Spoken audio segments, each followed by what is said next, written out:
Magandang araw mga bossing, sa naghahanap po dyan ng pormadong 7-seater, same time low mileage. Eto mga boss, pauna na tayo dito. Napakagwapo na ito mga bossing, oh. 30,000 lang ang mileage nito. Isa po itong Mitsubishi Expander GLS Sport mga bossing. So kaya mapapansin mo, naka-body kit yan mga boss ha. Ikutan natin ang bahagya mga bossing, silipin natin ng konti yung interior. So napaka ano to, kisig ng datingan, no? Parang business class na nga to pagdating sa 7-seater, oh. Chrome, same time, naka cruise control, naka 2D audio system, Android head unit yan. And ito yung Odo, mga bossing, oh. 30,521 km mga boss. Powerful, power adjust yung side mirror. Then naka dual aircon.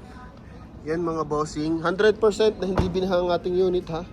And sa gulong, series 2025 yan mga boss. Naka-LED na to mga bossing, yung kanyang fog light. Paikot yan, naka-body kit mga bossing. So limited lang yung unit na ganito nilabas mga bossing, yung GLS Sport. Kalimitan kasi nilalabas GLS tsaka GLX. Pero sa GLS Sport, parang limited lang yung ganito mga bossing, lalo na sa puti. Kaya eto mga bossing, price natin dito 665,000, kasama na dyan yung transfer of ownership.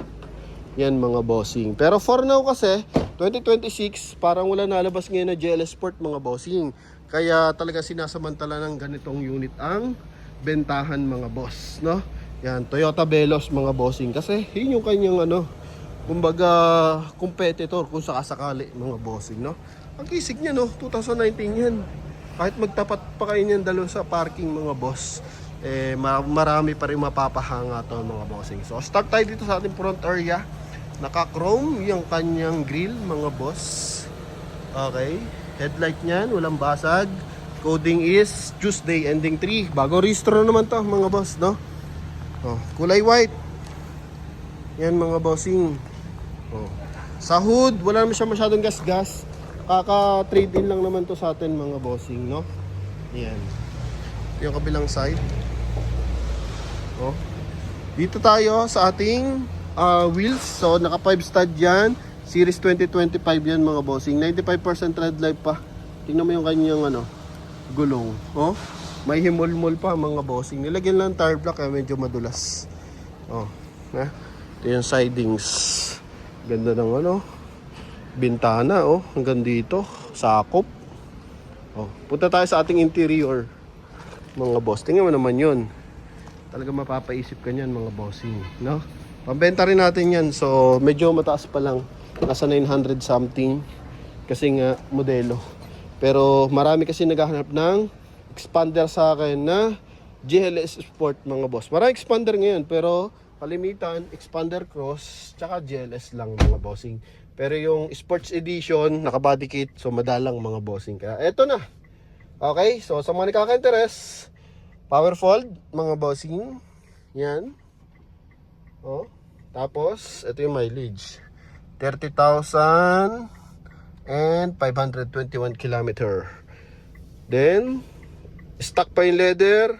Dito polish black, cruise control mga bossing. Dito naman upgraded na to yung kanyang head unit kasi naka-Android na to mga bossing. Yung stock na ito hindi siya naka-Android mga boss. May analog clock, may navigation. Yan, so meron na siyang Netflix mga bossing, no? Okay, tapos naka-dual airbag to mga bossing. Chrome ang kanyang door opener mga boss. Ito yung kanyang second row aircon. Kulay beige yung kanyang ceiling. Oh. Business class ang dating na itong ano, GLS Sport mga bossing. Bukod sa sport yung dating, may pagka business class pa mga bossing. Kasi yun nga, ang ganda ng forma. No, kahit sa mga meeting lang sarap gamitin, sa mga ano, out of town, 7-seater, kisig. Hindi ka basta-basta mapag-iwanan sa pormahan. Tapos sa upuan naman, so naglagay sila ng aftermarket na leather mga bossing. Mitsubishi rin, pero aftermarket lang yan mga boss. Dito naman is yung kanyang glove box. Yan, ha? Hindi pala. Lagyan ng mga small ano accessories na armrest. Dito pa rin yung kanyang glove box mga bossing, no? Then ito yung ating aircon controls, hazard mga boss, aircon ventilation, may silver accent mga bossing. Kaya pag nasa loob ka, wow, feel na feel mo class yung ayong sasakyan. Then second row mga boss, maluwag. Okay, lahat ng side meron siyang hand grip mga boss. Oh, wala masyadong gasgas ang mga pinto, mga upuan. Ayos. Yung likod. Oh, may mga malilit na gasgas pero talaga namang ano pa, goods na goods pa mga bossing. Oh, halata mo na may sarili tong parking. Original pa lahat ng pintura mga boss, oh. Upuan sa likod. Yan. Oh. Parang ano, nagkakaroon lang ng mga alikabok mga boss. Hindi masyado na paggagagamit. Pati dito, maayos pa yung kanyang mga hydraulic assist. Magkabilaan. Oh. Yan. Okay, lagay ng mga ano, separators ng mga small accessories. Tapos dito, lagay ng luggage, mga bossing. Then yung gitna, pwede yung ibaba yung iyong armrest once na 3 lang kayo, 4 lang kayo, mga bossing, para at least relax yung ano, pasahero kahit sa long drive. Pailawin ko lang ng bahagya tong ating taillight mga bossing. Total, nandito na rin naman tayo.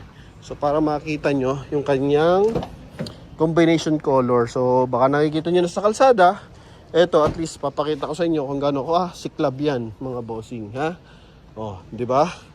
So diyan talaga nag-umpisa yung mga sports looks na 7-seater mga boss. Wow. Oh. Pwede mong itapat doon sa isang 'yan mga bossing. Oh, ha? Yung kabilang side. Oh. Yun lang, mas ano lang siya kasi meron siyang ambient light, may mas malaki yung mags mga bossing. Okay, naglagay ng fender liner pero hindi pa rin 'to magpapaiwan mga boss pagdating sa quality tsaka sa tag dito looks mga boss. Oh yan, ha? Okay, ito mga bossing, makina na ito is 1.5 liters gasoline engine mga boss, front wheel drive, lahat ng gulong bago yan mga bossing, ha? Okay. Pero kung gusto nyo velos talaga, meron naman tayo parating. Check ko mamaya kung natin, marireview natin. Isang 2024 naman mga boss. Pero sa naghanap dyan ng preserve na unit, na expander, 7-seater, medyo mababa yung price. Eto, 665,000. Pwede nyo makuha mga boss. Ha? Talaga sariwa to. Hindi pa to na-detail mga boss. Ibabapping pa lang yan. Pero minor na lang na bapping yan mga bossing. Wala naman dapat lihahin Makina mga bossing, oh, malikabok pa. Oh, trade in to sa atin mga boss. Okay, kasi may nakita sa ating post na G-Tour na 2025 ata. So, nag-check sila sa brand new noon, 1.4 million. So, dito na lang tayo sa Promote PH. 900,000 lang mga boss, di ba? Okay?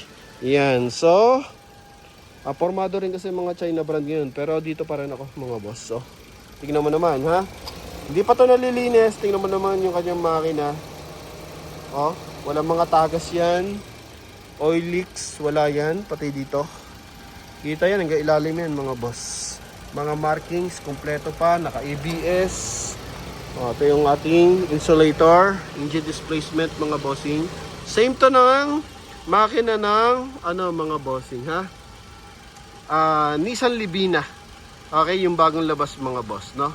4A91. Yan. So, yung Livina, sa expander talaga kinuha yung kanyang, mga bossing, specs, pati yung engine. Okay, so, collaboration yan ng Nissan tsaka Mitsubishi mga boss, no? So, yun lang. Bigyan ko lang din ka ng idea about doon. Kaya pagdating sa pyesa ng Livina, lalo sa makina, paras na paras po talaga yan mga boss. Okay? Yan. Kasi para sila ng engine code. Ha? So sa mga nakaka-interest dito sa ating Mitsubishi Expander na to, mga bossing, GLS Sport mga boss, so halaga 665,000, pwede na kayo tumawag mga boss. Ano? So yun lamang mga bossing, thank you very much and bye bye. Maraming salamat sa pagsuporta mga boss.